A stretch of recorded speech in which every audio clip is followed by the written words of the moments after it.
The fill in the blanks question looks like this.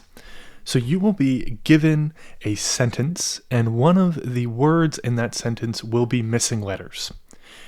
The missing letters that you have to type in will always come at the end of the word. So you will always be given letters at the beginning of the incomplete word to help you. The fill in the blanks question is the second kind of question that you will see on the test. And you will have 6 to 9 fill in the blanks questions in a row. For each one, you will have 20 seconds to type in the missing letters. The first tip for success is to read the whole sentence to get the context. In the official guide to the Duolingo English Test, Duolingo says, this question assesses the depth and breadth of your vocabulary. It doesn't just assess that you know a word, but that you know how to use the word in context. And the key word there is context. So you really have to understand the rest of the sentence in order to figure out what that incomplete word is. How to approach fill in the blanks questions is that you want to pretend that you are a detective gathering clues. So this is a picture of Sherlock Holmes. He's on the right and he's with his assistant Watson, who's on the left. And Sherlock Holmes is a fictional character, but is perhaps the most famous detective in the world. And this is because Sherlock Holmes is able to identify clues and combine them to figure out who committed a crime. And he does this better than anybody else. So for fill in the blanks questions, you want to be like Sherlock Holmes, gathering clues from the sentence, combining them, and then figuring out what the incomplete word is. So the other tips and strategies that I'm going to give you in this lesson are going to enable you to extract those clues from the sentence. The second tip is that the difficulty of the questions will adjust to your level, so don't panic if the questions get harder. So fill in the blanks are adaptive questions, meaning that Duolingo is estimating your English level each time you answer a question. So if you get an answer correct, then the next question you see will likely be more difficult. So if on fill in the blanks questions you feel that the questions are getting harder, this is actually a good thing because it means that Duolingo thinks that your English is at an advanced level, so they are giving you more challenging questions. The third tip is to identify the relationship between the incomplete word and the rest of the sentence. This tip is going to be your first kind of clue that you can extract from the sentence. So let's go through some examples together of how to use this tip. So as always, let's read the entire sentence first to get that context. The research project required them to create a realistic blank to stay organized and on track. Now we have two complete parts of the sentence here. The first part comes before the incomplete word, and the second part comes after. So when I read that first part, the research project required them to create a realistic blank. The question I ask myself is, well, what do you need for a project? What are all the potential things or tools that you could use for a project? So already my mind is thinking of possibilities. Then, when I read the second complete part, to stay organized and on track, the question I ask myself is, what helps you stay organized and on track? And now let's combine these clues. So what do you need for a project that helps you to stay on track and organized? That starts with TIM. Is the answer clear to you? The answer is timeline. The research project required them to create a realistic timeline to stay organized and on track. Let's do another example. we should start recycling more to limit what goes into the blank. We only have one complete part of the sentence here, so when I read it, we should start recycling more to limit what goes into the blank. The question I ask myself is, if we don't recycle something, where does it go? Right? So this first part is saying, if we recycle more, that is going to limit or reduce the amount that goes into this other place. So, if we don't recycle something, where does it go? And this word has to start with L-A-N. Can you get the answer? It is landfill. We should start recycling more to limit what goes into the landfill. Let's do one more. He didn't put on the sunscreen, blank. He got sunburned after just 1 hour on the beach. Okay. So let's read this first part. He didn't put on the sunscreen. When I read that, I don't ask myself any questions. So there isn't really a clue that I can extract there. And that's fine. That will happen. But let's go to the second complete part that comes after the incomplete word. He got sunburned after just 1 hour on the beach. Okay, and now I can understand the relationship between the first part and the second part. So this second part is the effect of not wearing sunscreen, which means that the first part is the cause, right? So he didn't put on the sunscreen. As a result, he got sunburned after just 1 hour on the beach. Cause and effect. So I know that my incomplete word here has to be a word that shows cause and effect. So something like as a result or therefore. However, those words are not going to fit. So I'm looking for a 4-letter word that shows cause and effect. Can you get this one? It is thus. He didn't put on the sunscreen. Thus, he got sunburned after just 1 hour on the beach. Before we get to the rest of the tips, I just wanted to take a moment to let you know about Arno. In Arno, you get unlimited practice questions for every question type for free, including fill-in-the-blanks questions. So it's a great way to practice and get ready for the DET, which is why over 150,000 students in over 200 countries have already used Arno to get a great score on the test. So to create your free account, just head over to goarno.io. All right, let's get back to the tips.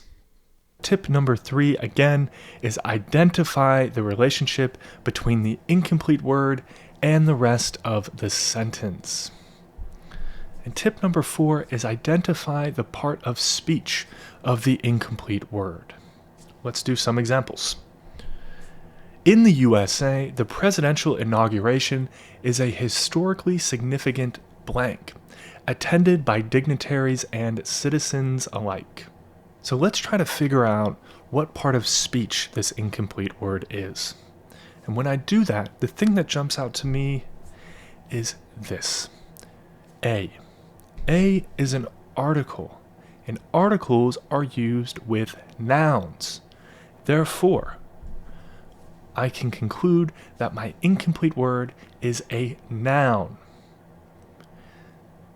I can then try to extract even more clues from this sentence using tip number 3.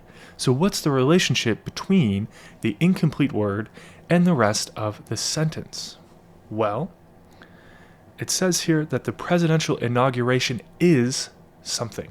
So first, I need a noun that is something that is similar to an inauguration.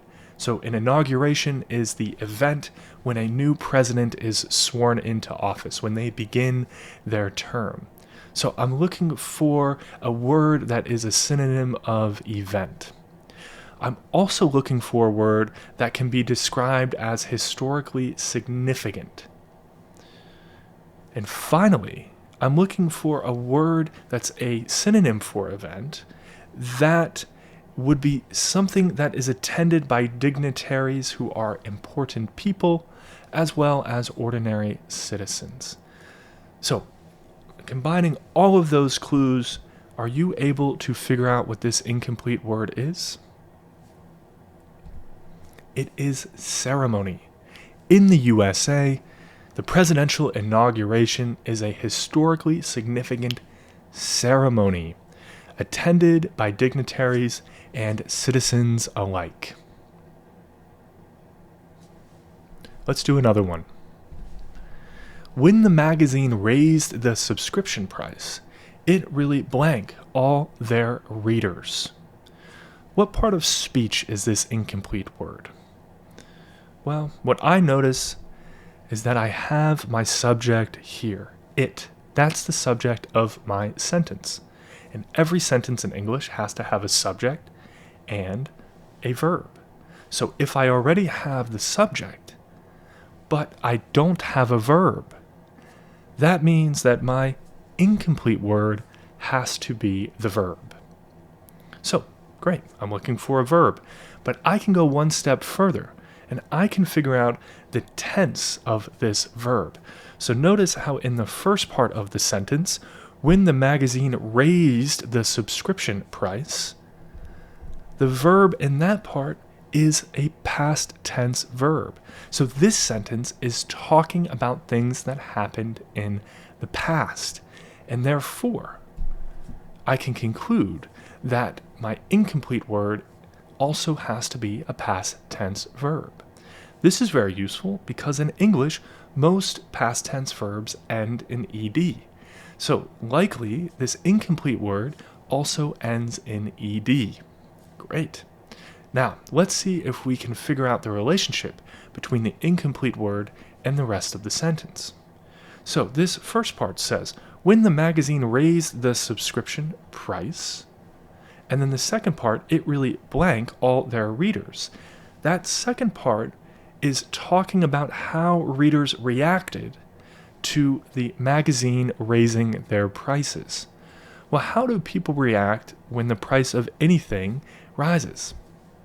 They're not happy, right? They are upset. So we're looking for a word here that is a synonym for unhappy or upset. It starts with ang and it likely ends with ed, and it's a verb. So using all of those clues, are you able to figure out what this incomplete word is? It is angered. When the magazine raised the subscription price, it really angered all their readers. Let's do another one. Trust me, this website builder is so blank that even a beginner can handle it. So what part of speech is this incomplete word? Well, I notice that we have this verb is. I also notice that we don't have an article here, which means that my incomplete word has to be an adjective.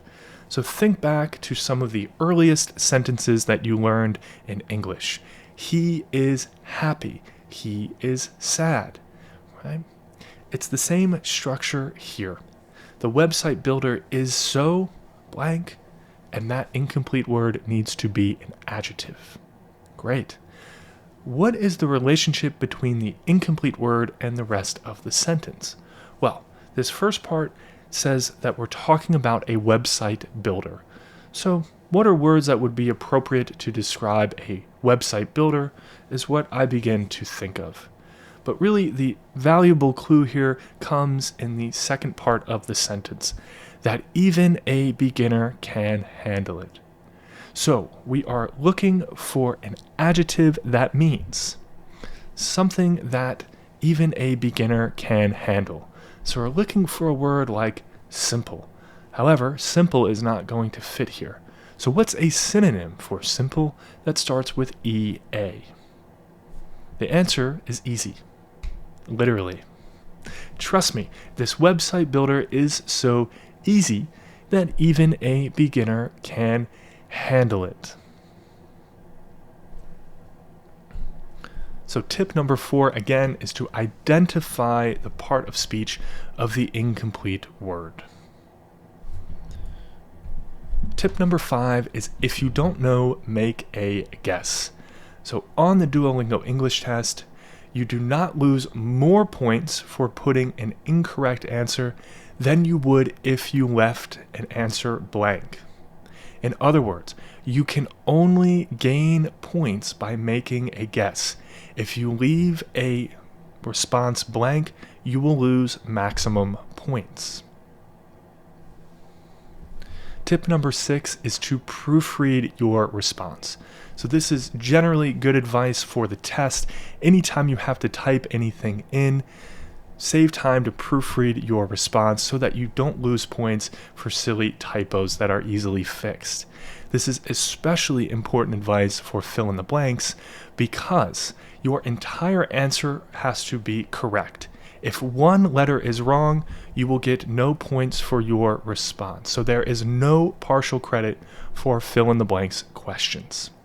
This means even if you work hard and identify the correct answer, but then just have a silly typo and mistype one letter, you will lose all points for your response. So to avoid that, it's very important that you save time to proofread your response. Tip number 7 is don't go too slowly. So remember, you only have 20 seconds for each fill in the blanks question. So you learned a lot of strategies here that can really help you to figure out the incomplete word, but it's important that you use those strategies quickly, because if you run out of time and put nothing, you will lose maximum points, like I said before. So how to improve on fill in the blanks? First, practice fill in the blanks questions, right? And practice answering in under 20 seconds. So use these strategies that you learned in this lesson, but practice using them quickly so that you can be sure to put an answer down before the timer runs out. And you also want to practice saving time to proofread. This is a very good habit to get into. The second tip here is that when you get a question wrong, make sure you understand why it was wrong. So many students who are preparing for the DET will just answer question after question, and they think that the more questions that they answer, the better they will be prepared for the test, and that's not exactly right.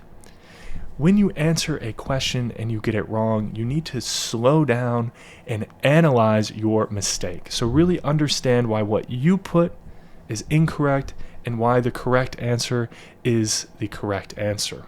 That is how you are going to improve your English and do better on the test. Tip number 3 is write down words you don't know. So often if you get a fill in the blanks question wrong, it's because the incomplete word is a word that you don't know. So when that happens, you need to be sure that you write that word down so that you can study it and learn it. And if there are any other words in the rest of the sentence that you don't know, write those words down too. And when you write a word down, be sure to write down its definition or translation. You need to understand what this word means in order to be able to use it in your English. Just being able to recognize the word is not particularly useful. 5, you can expand your vocabulary as well by reading English. So I would highly recommend establishing a daily English reading habit. For example, by reading the news. So if you spend 10 or 15 minutes a day reading the news in English, this really adds up over days, weeks, and months to give you a lot more practice in English. So you can use the BBC News. It's free and comprehensive, so you can find articles about pretty much any topic, and you can read about the things that are truly interesting to you, because that way it's going to be fun to read and not feel so much like homework. If you prefer stories and novels, you can also check out the genre called young adult. So these are books written for teenagers who are proficient in English. So the level of language is not so advanced, which means it's easier to read, more enjoyable to read. However, the stories and the topics that they deal with are still very interesting. And finally, you need to review on a regular basis the words that you write down. So just writing a word down and its definition or translation and looking at it one time is not going to be enough to really learn that word. You have to revisit that word on a regular basis. Now that you know all these strategies for fill in the blanks, you need to practice with them. So you can go into Arno and do those practice questions, or you can check out this video in which we answer some practice questions together. Okay, happy studying.